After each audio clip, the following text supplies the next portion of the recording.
안녕하세요. 안녕하세요.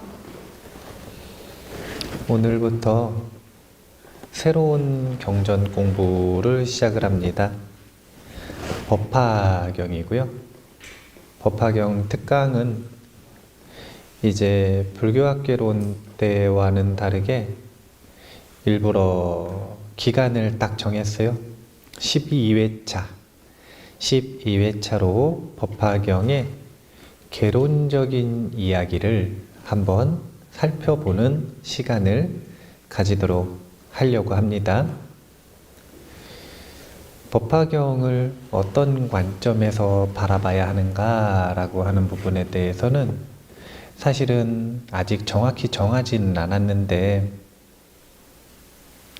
법화경 특강을 처음 하는 거라 아직 정확히 정하지는 않았는데, 이제 기존의 전통적으로 법화경을 바라보는 관점보다는 기본적으로 저는 이 법화경을 금강경의 관점과 유사한데요, 안심의 경전이다 이렇게 생각을 하는 경향이 있어요. 그래서 법화경을 읽고 수지하고 독송하고 사경하고 유통하고 해설하는 이런 법화경 수행을 하는 사람들을 법화행자라고 하거든요. 그런데 법화경은 법화행자의 마음에 편안한 마음을 안심이라고 합니다. 그리고 금강경에서는 안심이 곧 불심이라고 정의를 하시죠. 그래서 법화행자의 마음에 안심을 불러일으킬 수 있는 최고의 텍스트 중 하나가 바로 법화경이 된다, 이런 생각을 기존에 가지고 있었기 때문에 이 관점을 바탕으로 관점을 확장시켜서 다양한 이 관점 속에서 법화경을 살펴보도록 할 거예요. 오늘은 오리엔테이션에 해당이 되거든요. 그래서 전반적으로 법화경이 어떻게 성립이 되었고 어떤 이유로 성립이 되었고 이런 이야기들을 할 거예요. 그런데 법화경이 성립된 이유는 여러 가지 이유를 꼽을 수 있지만 하나의 목적이 있다 이렇게 보시면 돼요. 그건 뭐냐면 논쟁의 시대에 성립된 경전이에요. 이 경전은 엄청 논쟁하던 시기, 본인의 학파가 진짜다, 본인의 학파가 진짜다, 본인의 학파가 진짜다, 우리 아라하니 아라하니다, 우리 아라하니 아라하니다, 이렇게 논쟁하던 그런 시기. 그래서 논쟁의 시대에 성립이 됐고, 그 논쟁을 종식시키기를 원하셨거든요, 이 묘법연화경은. 그래서 논쟁의 시대, 통일장 이론을 꿈꾸다 묘법연화경, 이런 주제가 오늘 오리엔테이션의 주제가 될 겁니다. 통일장 이론이라고 하는 건 이 아직도 풀리지 않는 물리학계의 과제 중에 하나인데요.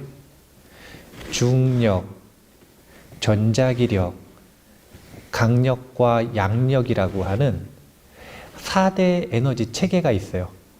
근데 이 4가지 에너지 체계에 전부 다 공통으로 적용되는 원리를 찾고 싶은 거예요. 그게 통일장 이론이에요. 이 4가지가 공통으로 설명되는 하나의 이론을 찾으면 이제 우리가 미시세계, 거시세계, 강한님과 약한님, 그 모든 세계의 현상들을 하나의 이론으로 설명할 수가 있는 거예요. 이게 꿈의 이론입니다. 물리학자들이 지금도 머리를 싸매고 찾고 있는 게 바로 이 통일장 이론이에요. 그런데 이 통일장 이론을 찾는 방식을 보세요. 중력, 전자기력, 강력, 양력, 이 4대 힘을, 4대 이 힘에 적용되는 이론들을 전부 다 무시해버리는 게 아니라 그 네 가지가 있다라는 것을 인정하되 그 속에서 공통으로 작용되는 원리를 찾겠다는 거잖아요. 통일장 이론의 비유를 든 이유가 묘법연화경을 이 설하던 묘법연화경을 결집하던 이 법화 행자들 같은 경우에는 기존에 있었던 다양한 학파의 이론을 무시하는 게 아닙니다. 그 이론들을 그대로 수용하고 그대로 인정하되 그 속에서 어떤 공통 원리가 있는가, 이걸 찾고 싶었어요. 그래서 공통 원리가 있으니까 어떻게 해라? 싸우지 마라. 이 말을 하고 싶은 거. 이게 바로 묘법연화경 성립 목적이다. 이렇게 생각을 하시면 됩니다. 물론 이제 기존의 전통 법화경 법문 들으신 분들한테는 되게 낯선 이야기일 거예요. 되게 낯선 이야기가 될 수 있어요. 그래서 너무 낯설지 않도록 당시의 인도 불교의 상황을 조금 알 필요가 있습니다. 인도 불교의 상황을 알기 전에 그래도 이 오리엔테이션이라고 하더라도 경전을 아예 안 보고 시작할 수는 없잖아요. 제가 안 보고 시작하잖아요. 그러면 이제 12강 내내 안 봅니다. 제 특징이 텍스트를 안 보는 게 특징인데 안 좋은 버릇이니까 텍스트를 잠깐 보면 이제 저는 그 우리말 법화경 번역본은 운주사에서 나온 독송용 우리말 법화경 해석을 볼 겁니다. 그런데 제1서품에 15페이지에 14페이지 15페이지에 보면 법회가 어떻게 시작되는지, 시작되는 사건 묘사가 아주 재밌어요. 그 앞부분은 마치 내빈 소개처럼 누가 참석했고 이런 걸 다 설명을 해주셨어요. 근데 그 내용 말고, 그래서 내빈 설명 끝나고 왜 이런 인연담이 시작이 됐는지를 이제 14페이지, 15페이지에서 설명을 하는데 제가 한번 읽어볼게요. 그때 세존께서는 사부대중에게 둘러싸여 공양받으셨으며 공경과 존중과 찬탄을 받으셨다. 그리고 모든 보살들을 위하여 대승경을 연설하셨으니 바로 무량의경이었다.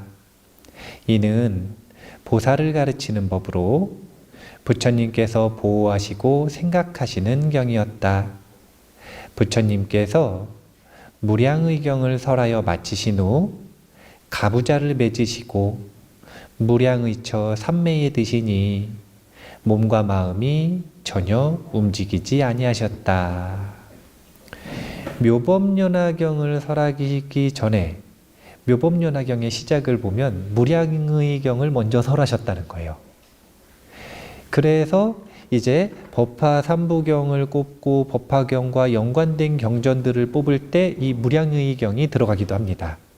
그래서 이제 나중에 법화경을 혹시 전문적으로 배우게 되면, 우리는 지금 개론적으로 배우잖아요.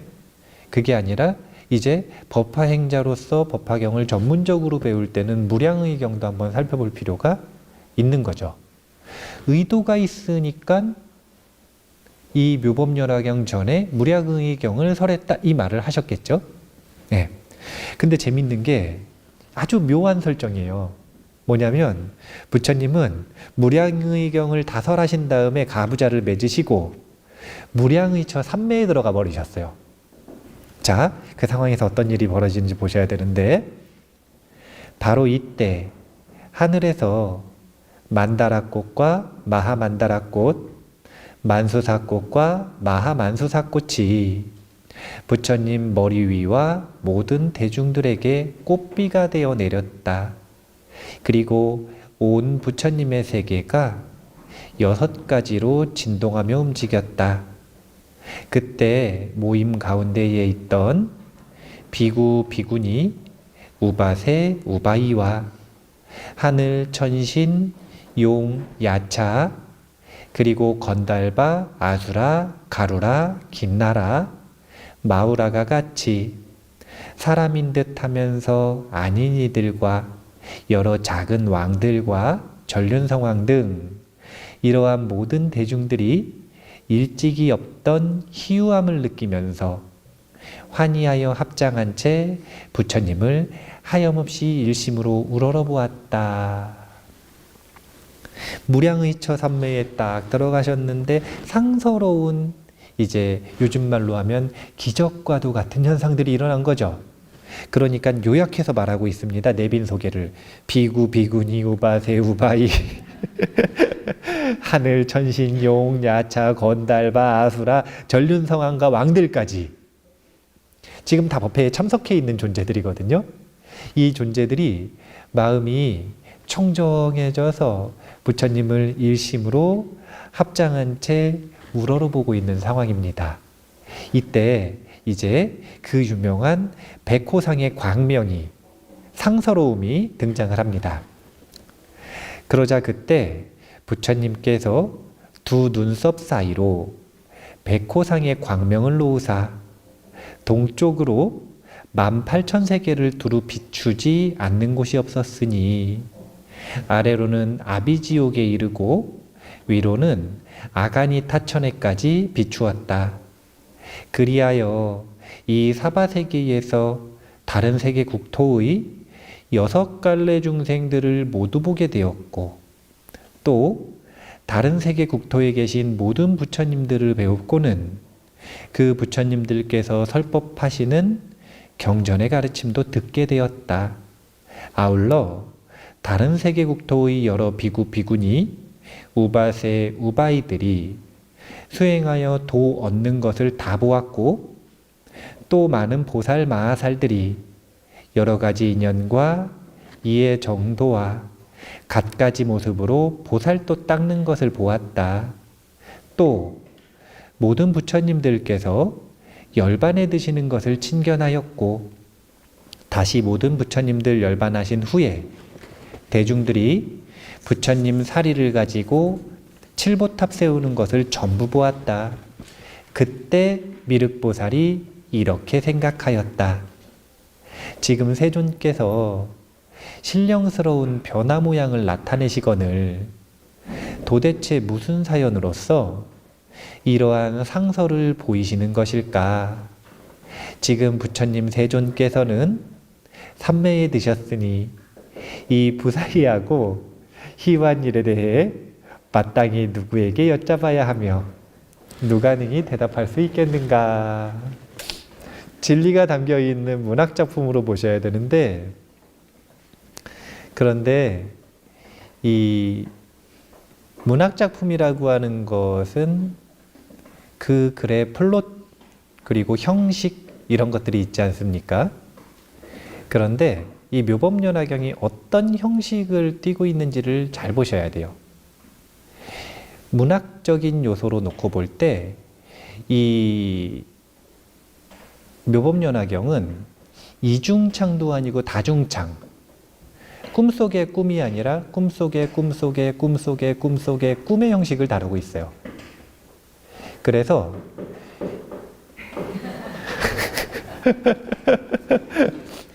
그 세계관을 이해를 잘 못하면 그러면 읽을 때 헷갈리는 거예요. 이게 지금 현실인가 다른 세계 이야기인가, 이게 참 헷갈릴 수가 있어요. 그리고 또 요즘 말로 하면 지금 백호상에 광명을 놓으시니까 삼천대천세계를 비추지 아니하는 곳이 없었다. 이 얘기는 혼자 보시는 게 아니라 마치 그거 뭐라 그러죠? 홀로그램처럼 그 법회에 참석했던 모든 대중들이 모든 삼천대천 세계에 수행하는 이들과 부처님이 성불하시는 모습과 설법하시는 모습과 열반하시는 모습과 열반하신 이후에 부처님 탐묘를 세우고 그 탐묘에서 열심히 수행하는 보살들의 모습을 전부 볼 수 있었다는 거예요. 그래 본인들은 못 보는 걸 봤잖아요. 그러니까 지금 다들 이 상서로운 신통은 도대체 어떤 일인가 궁금해하는 거예요.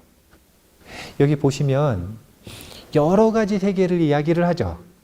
이런 것들이 이 기본적으로 묘법연화경은 멀티버스 세계관이 들어가 있다 이렇게 보시면 되는 거예요. 멀티버스에 이 세계관이 들어가 있다. 그래서 묘법연화경을 잘 이해를 하시려면은 이 대혼돈의 멀티버스 뭐 이런 영화를 먼저 한번 보셔야 돼요. 그래야 멀티버스 세계관이 뭐다, 이 평행우주라고 하는 게 어떤 이론이다, 이런 것들을 이해를 할 수가 있거든요. 그런 것들을 보고 법화경이 그런 구조를 선택하고 있구나. 그러니까 법화경은 사실은 2000년 전에 이미 멀티버스 세계관을 차용해서 받아들이고 있다. 이렇게 보시면 됩니다. 그래서 이제 보시면 미륵보살이 이렇게 생각하셨죠. 지금 세존께서 신령스러운 변화 모양을 나타내시거늘 도대체 무슨 사연으로서 이러한 상서를 보이시는 것일까? 지금 부처님 세존께서는 삼매에 드셨으니 이 부사이하고 희유한 일에 대해 마땅히 누구에게 여쭤봐야 하며 누가 능히 대답할 수 있겠는가? 그리고 나서 다시 이렇게 생각하였다.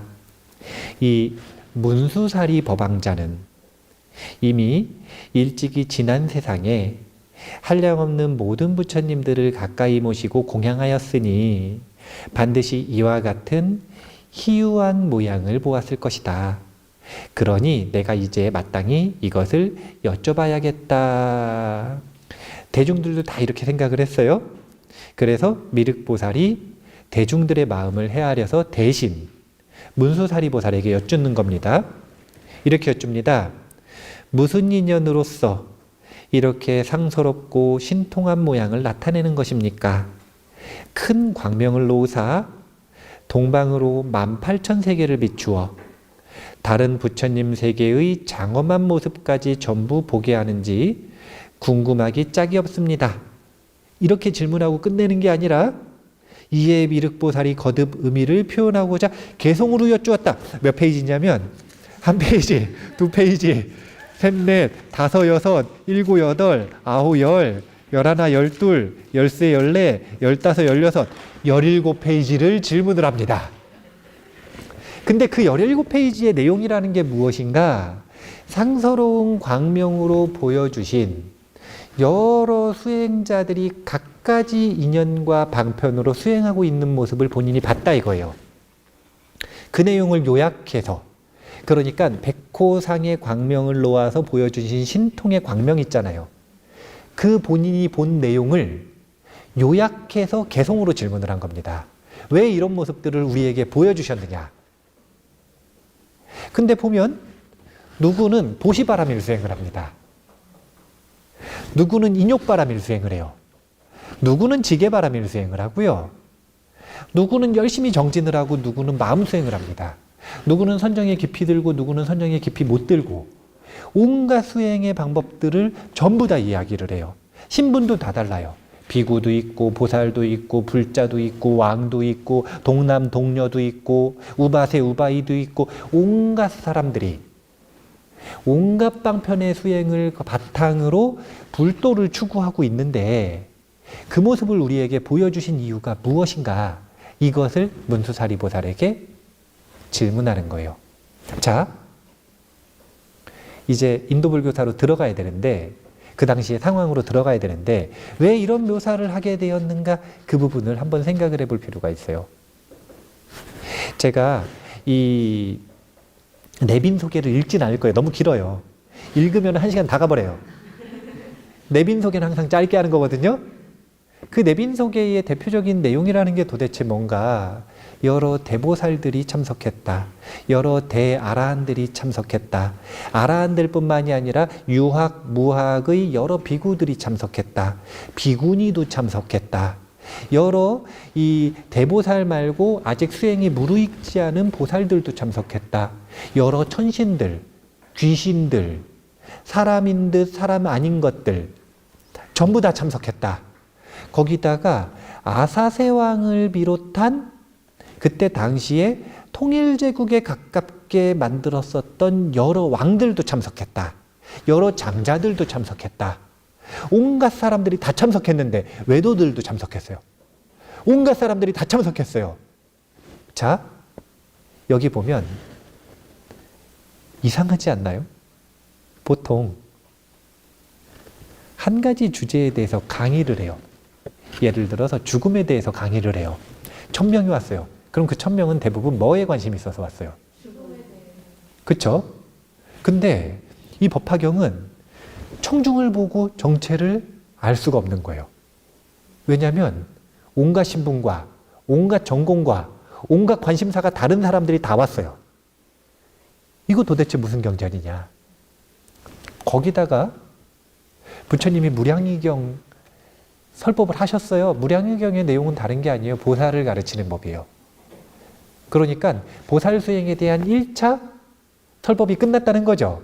그럼 2차로 묘법연화경을 할 건데 묘법연화경을 하시기 전에 궁금하게 멀티버스를 확 보여주셨어. 그리고 그 내용도 뭐냐면요. 온갖 신분의 사람들이 온갖 방편을 가지고 온갖 관심사로 보살 수행을 하고 있는 모습들이에요. 이런 걸 뭐라 그러냐면 다원주의라고 합니다. 그 당시의 모습인 거예요, 이게. 이건 문학작품이라 그랬잖아요. 이 문학작품에 녹여내고 있는 겁니다. 그 당시의 모습이에요. 온갖 관심사를 가지고 온갖 차별적인 신분을 가지고 있는 사람들이 온갖 자신만의 주제를 가지고 수행하고 있던 시대. 지금 그런 시대를 묘사하고 있는 겁니다. 그것을 우리에게 보여주고 보살 수행에 대한 법문 끝나신 다음에 그것을 통해 우리를 궁금하게 만들어 놓으시고 도대체 무슨 설법을 하실 겁니까? 부처님한테 직접 물어볼 수 없으니 문수사리보살에게 묻는 것에서 시작이 되는 겁니다. 그래서 법화경은 재밌는 게 부처님께서 직접 설법하시는 부분도 있지만 온갖 보살들이 대신 대답하는 부분들이 되게 많아요. 이게 아주 재밌는 거예요. 여러 가지 의견을 묻겠다 이거 아닙니까? 문수사리보살이 대답을 해요. 그러면 어디에 치우친 대답이 나올까요? 지혜에 치우친 대답이 나오겠죠. 만약에 관세음보살에게 물어요. 자비에 치우친 대답이 나오겠죠. 온갖 전공자들에게 의견을 묻는 거예요. 그 모든 의견들을 다 들어보면서 지금 무엇을 하는가? 통일장 이론을 꿈꾸고 있다. 결론부터 팍 얘기를 하고 시작할까요? 그 통일장 이론을 세 사상으로 요약을 하면 첫 번째가 회삼귀일이라는 사상이에요. 회삼귀일 적을까요?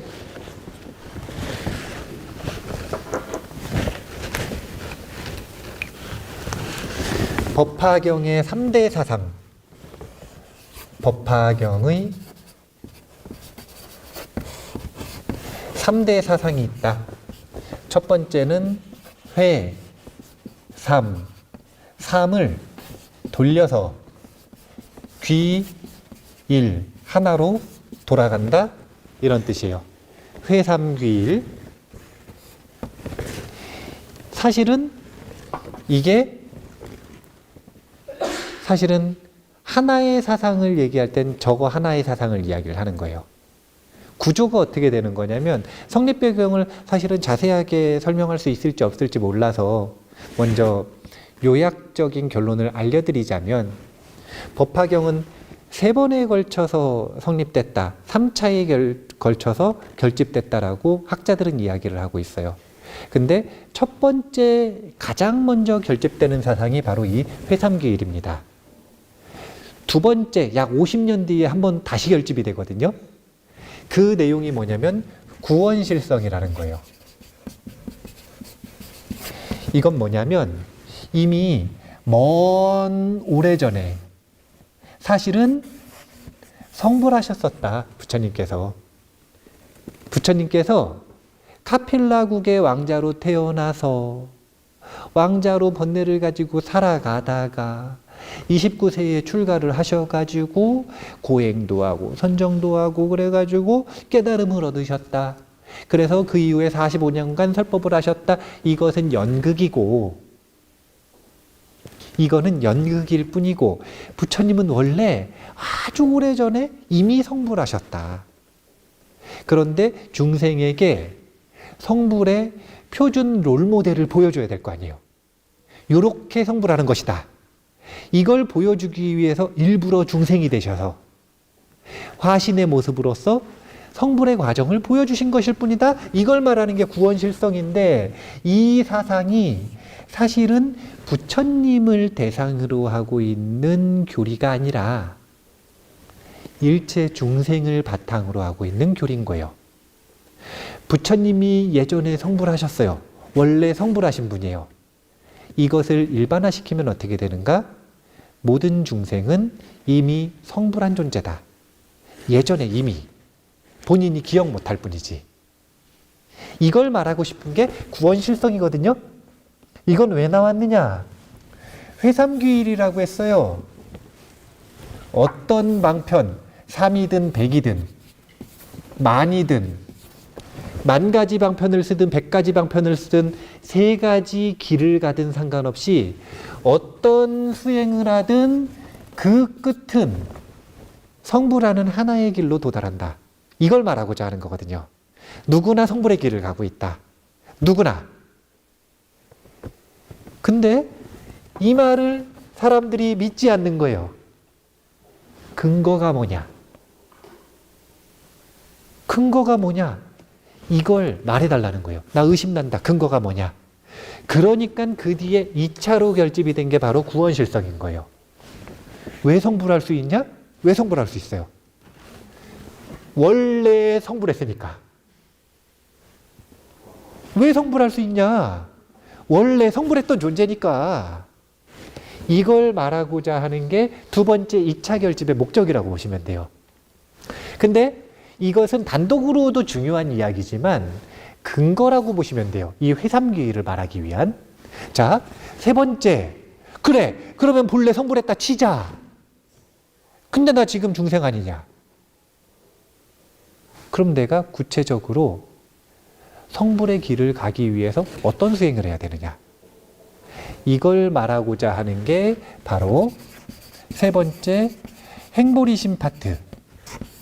성불의 보리심을 완성하기 위한 보살행을 이야기하는 마지막 6 보살 이야기들이 이 세 번째 3차 결집에 해당이 된다. 이렇게 보시면 돼요. 그러니까 말하고자 하는 바는 회삼귀일이에요. 회삼귀일 무슨 뜻인가? 하나로 귀결된다. 즉 통일장 이론이 있다는 거예요. 어떤 신분이든 어떤 수행이든 어떤 관심사를 가지고 지금 살아가고 있든 모든 만물 존재는 일대사 인연이라고 하는 하나의 길을 걷고 있는 도반일 뿐이다. 그래서 1차로 말하는 거예요. 그러니까 싸우지 마라. 이거 말하고 싶은 거예요. 그러니까 제발 좀 싸우지 마라. 그런데 그래, 일대사 인연을 걷는다 참 좋은 말이다. 참 좋은 말이다. 그런데 과연 내가 갈 수 있겠느냐? 나는 갈 수 있는데 저 사람은 갈 수 있느냐? 내가 보기에 저 존재는 가망성이 없는데 되겠느냐? 그럴 수 있는 근거가 있느냐? 구원실성. 만물은, 모든 존재는, 모든 중생은 원래 성불했던 존재다. 그래서 없는 걸 얻는 게 아니라 이미 있는 걸 회복하는 과정이기 때문에 누구나 성불의 길을 갈 수 있다. 2차로 말씀을 하시는 거예요. 그래, 알겠다. 나도 일대사 인연을 추구하겠다. 근데 원한다고 되는 게 아니라 구체적인 방법이 있어야 되지 않느냐? 그 구체적인 수행 방법을 이야기하시는 게 마지막 3차 설법, 3차 결집, 행보리심 파트사 이렇게 보시면 돼요. 그래서 법화경은 무엇을 이야기하는가? 하나로 이야기할 때는 일대사 인연을 언급하고 있다. 이렇게 보시면 되고 이 일대사 인연을 셋으로 표현할 때는 회삼귀일 사상과 구원실성 사상과 보살행을 표현하고 있는 것이 바로 법화경이다. 이렇게 하면 전체 요약이 끝난 거예요. 묘법연화경은 이런 주요 내용과 구성으로 이루어져 있다. 이렇게 보시면 됩니다. 그 당시에 어떤 상황이었는지 한번 잘 살펴보기 위해서 이 초간단 인도 불교사를 한번 해볼게요. 초간단 인도 불교사. 초간단하게 할 거예요. 자, 불교는 언제 시작돼요? 자, 부처님 오신 날은 언제요? 4월 8일이라 그러지 마세요. 그 4월 8일이 무슨 기념일이에요? 부처님 태어나신 날은 엄밀히 얘기하면 부처님 오신 날이 아니라 보살님 오신 날이에요. 부처님이 태어나셨을 때는 부처님이 아니고 보디사tta거든요. 그래서 보살님이 이 세상에 오신 날이 부처님 태어나신 날이에요. 그러면 엄밀히 의미상으로 얘기하면 부처님은 언제 부처님이 되세요? 그럼 성불하신 날이죠. 예. 그러니까 성도제일이 사실은 부처님 오신 날이 되는 게 의미상으로는 맞거든요. 이 얘기를 왜 하냐면 불교의 시작이라고 하는 건 부처님 태어나신 날이 아니라 언제냐면 성불하신 날이에요. 자, 성불하신 날로부터 45년간 설법을 하신다 그러죠. 이때까지의 불교를 무슨 불교라고 하냐면 근본불교라고 하는 겁니다. 근본불교. 그러면 이 근본불교에 그래도 포함을 조금 시켜야 되지 않느냐. 그러니까 이게 근본불교 아니면 진근본불교면 그래도 이 정도까지는 근본불교로 포함시켜야 되지 않느냐라고 하는 의견이 있는 게 뭐냐면 부처님이 45년밖에 안 사셨으니까 부처님으로서 45년밖에 안 계셨으니까 부처님이라고 하는 분을 직접 보신, 직접 친견하신 분들, 이런 분들이 1대 제자들, 2대 제자들 정도까지인데 직접 부처님을 친견하신 분들이 살아계시는 동안은 그래도 근본불교 아니냐, 이런 의견이 있단 말이에요. 그래서 이로부터 또 향후 100년까지 더해서 근본불교라고 이야기를 하기도 합니다. 그러다가 이 근본불교가 쭉 여기까지 이어지고 그리고 나서 부파불교라는 게 시작이 돼요. 부파불교. 그런데 이 부파불교가 시작되기까지의 시간이 약 한 300명 정도라고 이야기를 하거든요. 대략. 그래서 이 45년 또는 100년, 그러니까 150년 정도를 근본불교라고 하면 더 큰 범위에서 요 불교를 언급을 할 때 뭐라고 표현하는 거냐면 초기불교라고 표현하는 거예요. 그러니까 부파불교 이전의 불교를 초기불교라고 한다. 참고로 이런 건 상식으로 알고 계셔야 되는데 부처님이 45년 동안 설법하신 내용이 있겠죠. 예. 1대 제자들인 아라한들의 설법도 있습니다. 장로계, 장로니계 이래가지고 다양한 설법들이 있어요. 요 1대 제자들의 설법까지 합쳐서 경정 권수가 84,000경인 거예요. 이때 중국으로 간 때, 티베트로 간 때, 그때 나온 경전들 다 제외하고 83,000경이라는 수량은 요만큼에서 언급되는 경전수가 84,000경이에요. 그러면은 뒤로 가면 한 840만 경이나 8,400만 경이나 8억 4천 경이나 그 정도 되겠죠. 근본불교, 초기불교, 그러다가 부파불교가 시작이 됩니다.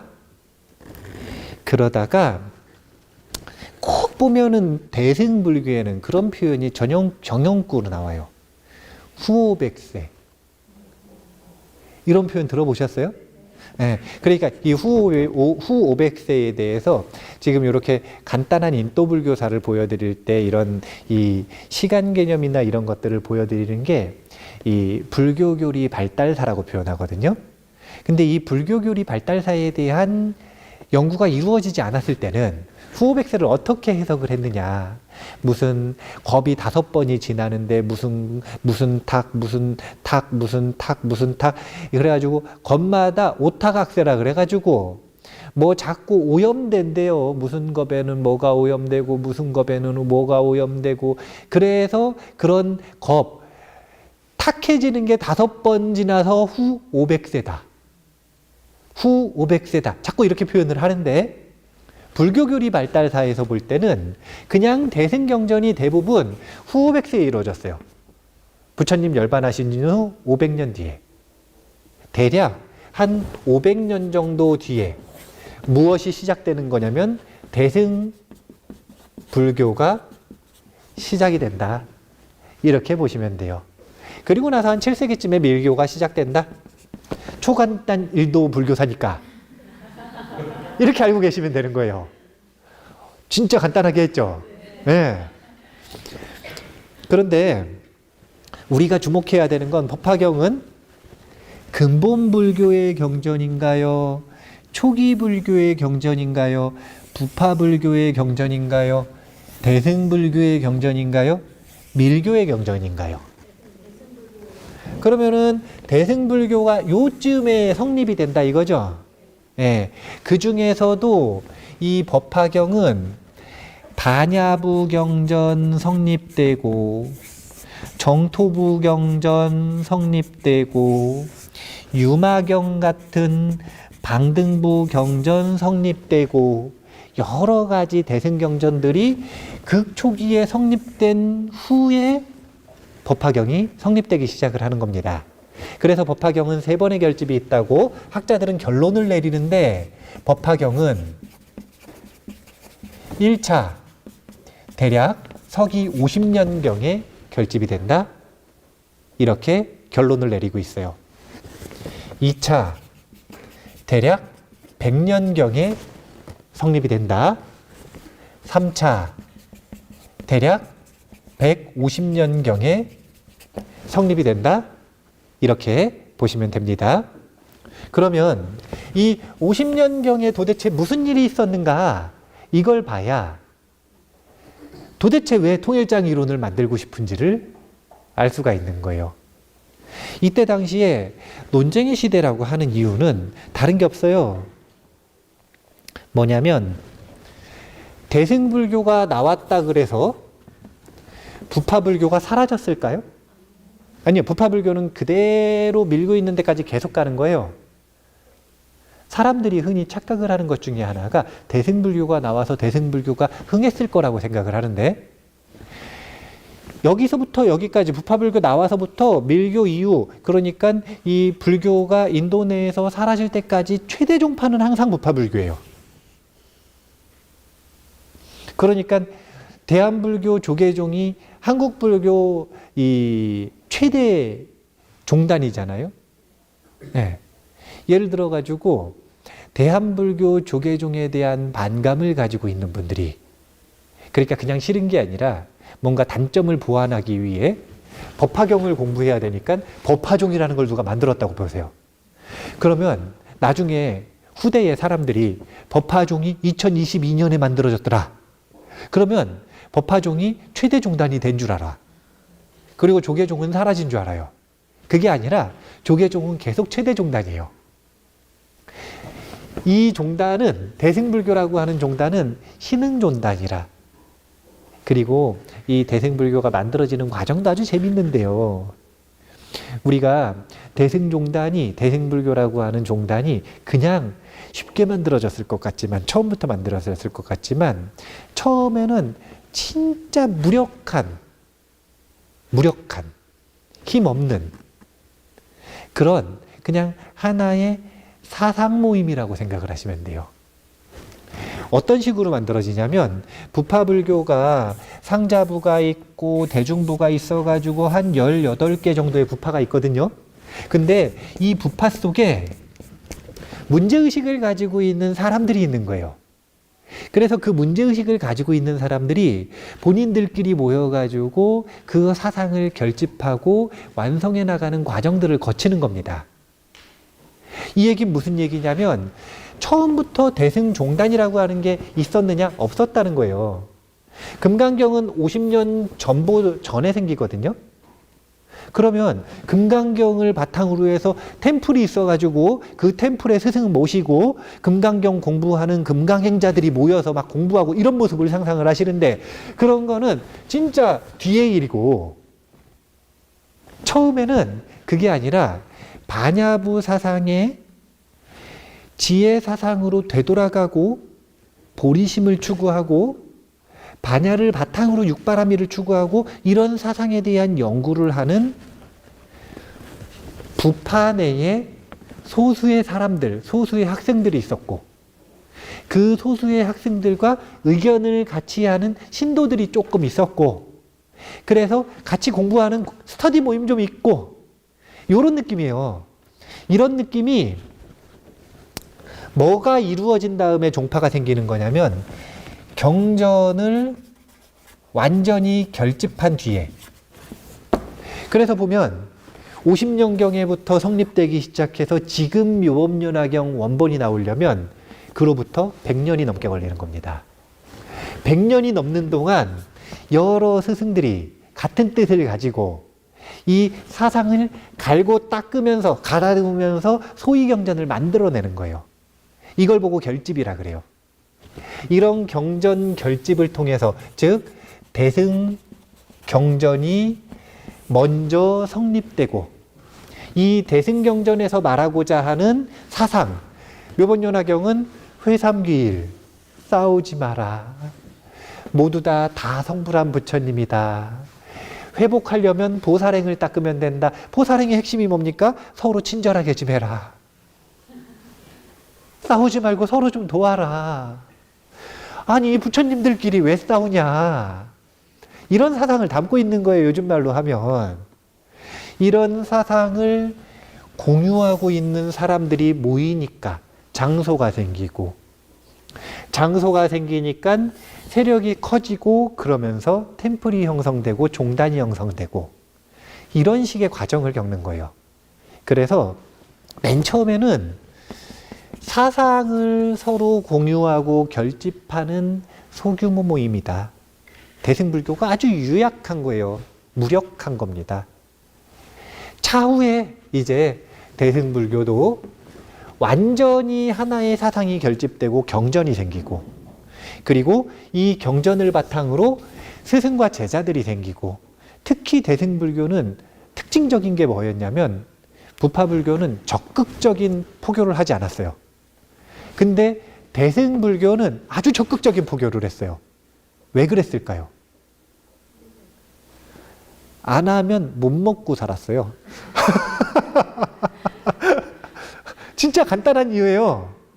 탁발해서 살아야 되는데 아무도 본인들한테 탁발 안 해주는 거예요.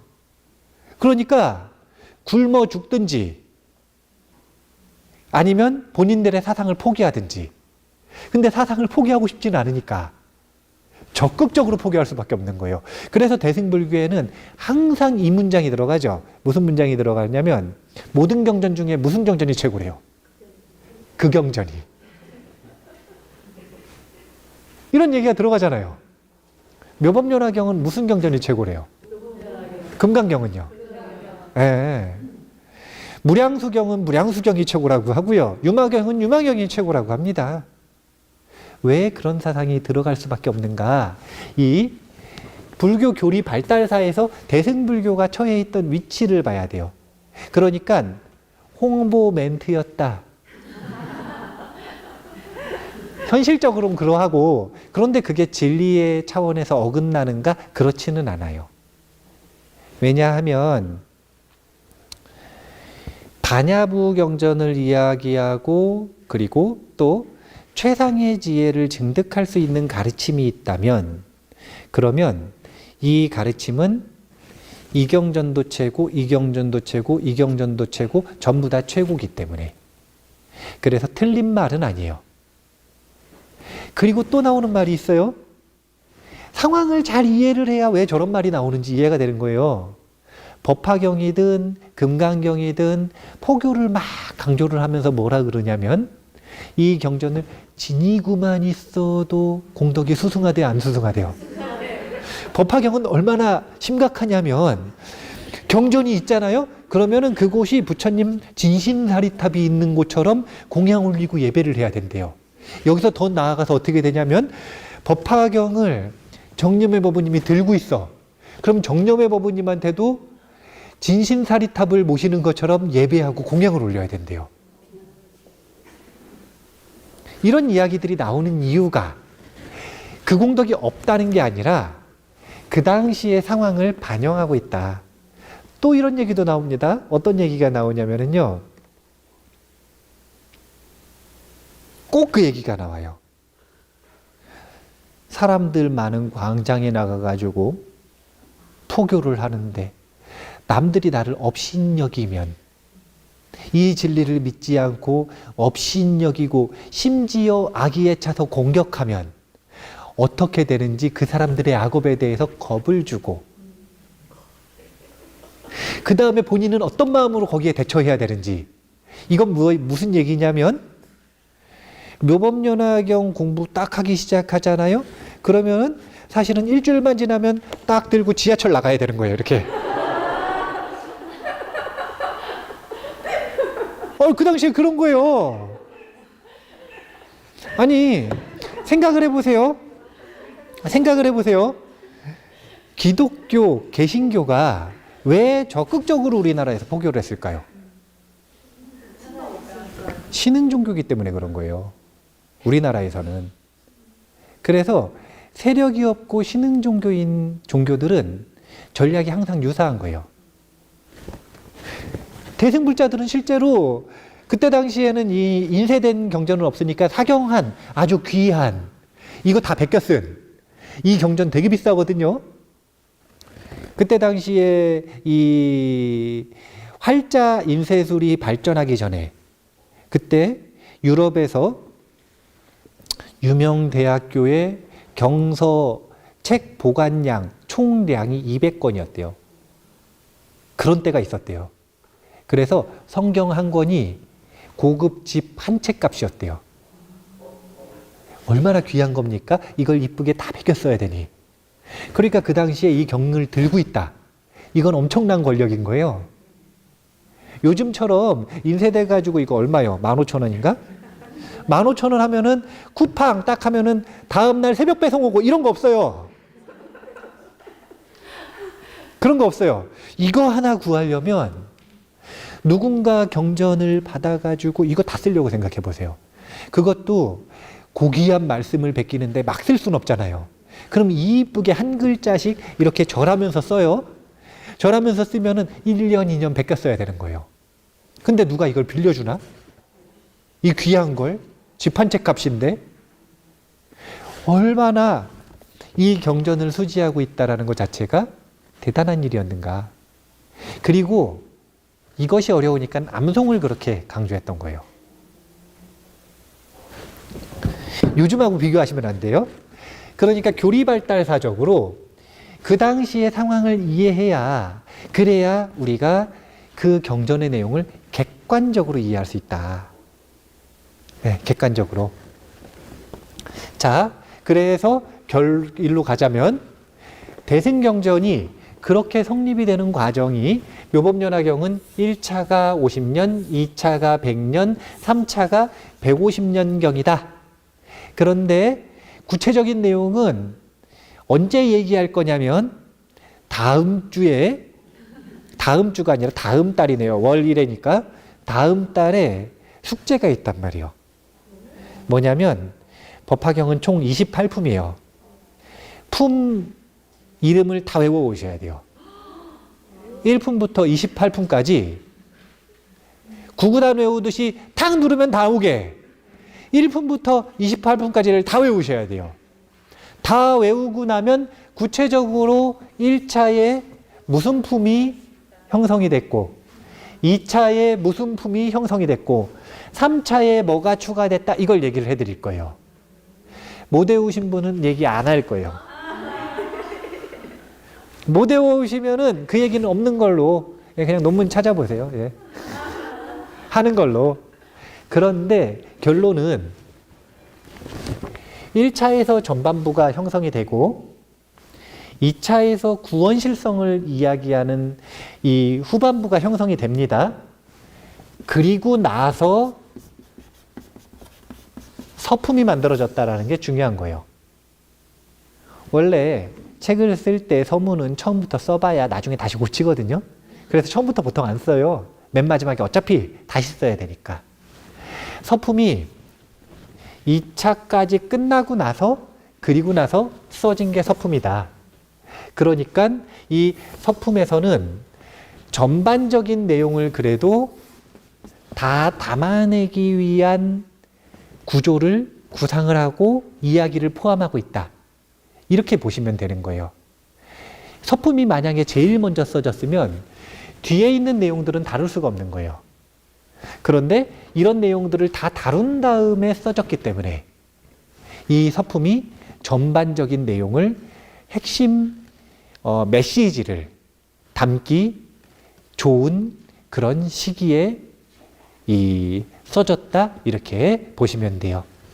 그래서 오늘 지금 오리엔테이션 중이에요. 아직 안 끝났어요.